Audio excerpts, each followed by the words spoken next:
The next question is from Hamza from India. Allah says in the Quran that He is not unjust in the least degree. But I feel it is injustice to non-Muslims who are more righteous than many Muslims to end up in hell. And also it is unjust to put Muslims in heaven who are not as righteous as some non-Muslims. This is a very important question.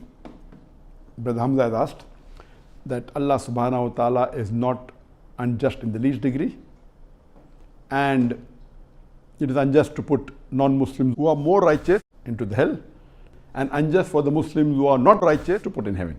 What the brother is referring to is a verse in the Quran from Surah Nisa, chapter number 4, verse number 40, where Allah says in the Quran that Allah is never unjust in the least degree. That means Allah is the most just. He will not do even a minute fraction of injustice. As far as a question is concerned that why non-Muslims who do righteous deeds will be put into hellfire, and Muslims who are unrighteous, why should they be put in heaven? We have to understand that what is the meaning of the word righteousness and who is a righteous person. For me, to make you understand, I'll give you a few examples. Number one, if there are total $199 divided into 64 notes. The 64 notes, if you total all the value of these 64 notes, it is $199. And I distribute the notes to few people. Some get 10 notes, some get 20 notes, some get 30 notes, some get less, some get more.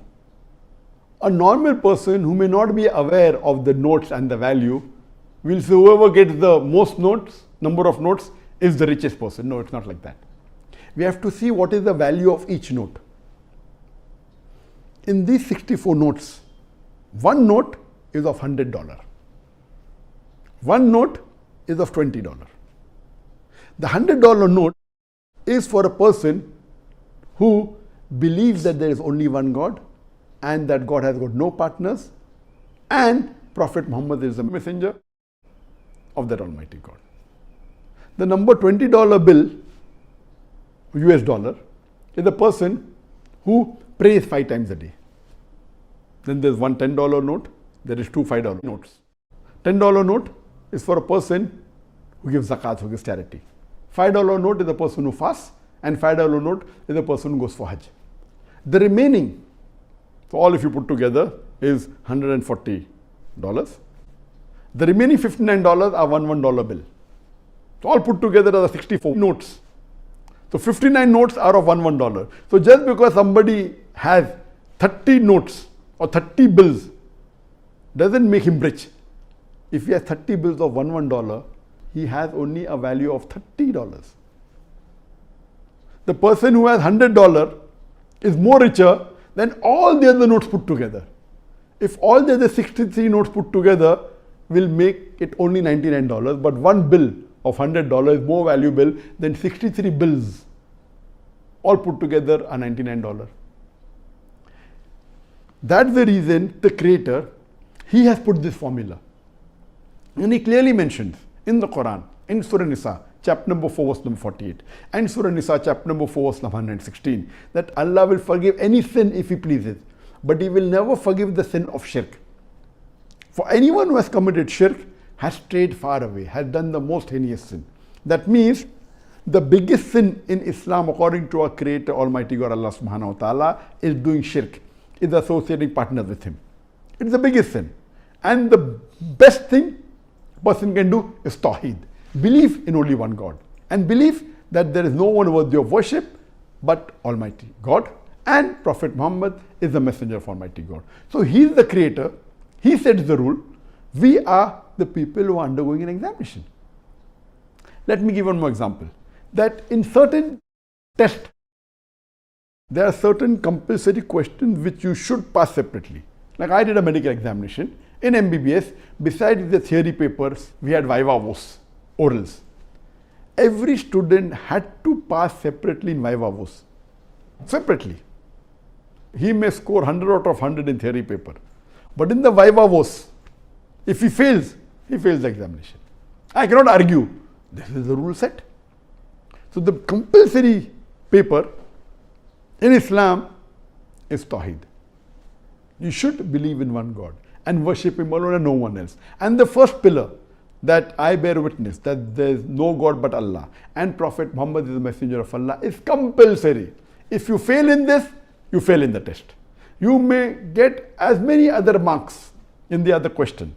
This is number one. And let me give you a third example.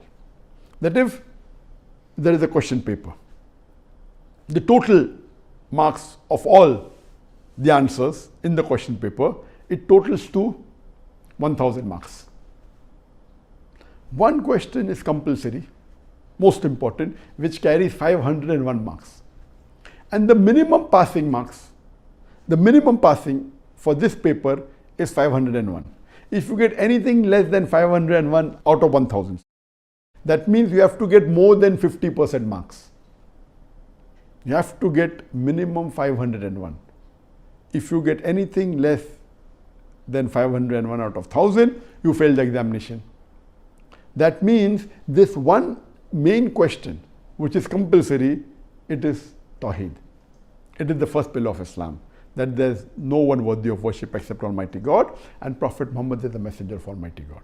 This is number one, which carries 501 marks. Then number two is Salah, maybe carrying 100 marks.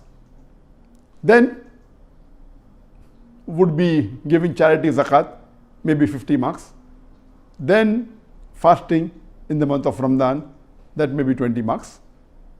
Then going for Hajj, that may be the 10 marks. Another maybe hundreds of more questions, 2 marks, 1 mark, 3 marks, 1 mark. But if you get 0 marks in the major question of Tawheed, of the first pillar of Islam, you fail the examination.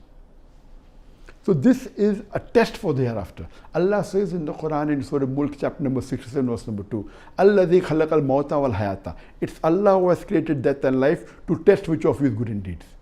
So Allah subhanahu wa ta'ala has sent us in this world as a test for the hereafter.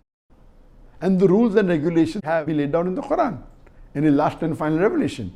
He kept on sending revelations. The moment it got corrupted, He sent a new revelation. He sent a new messenger.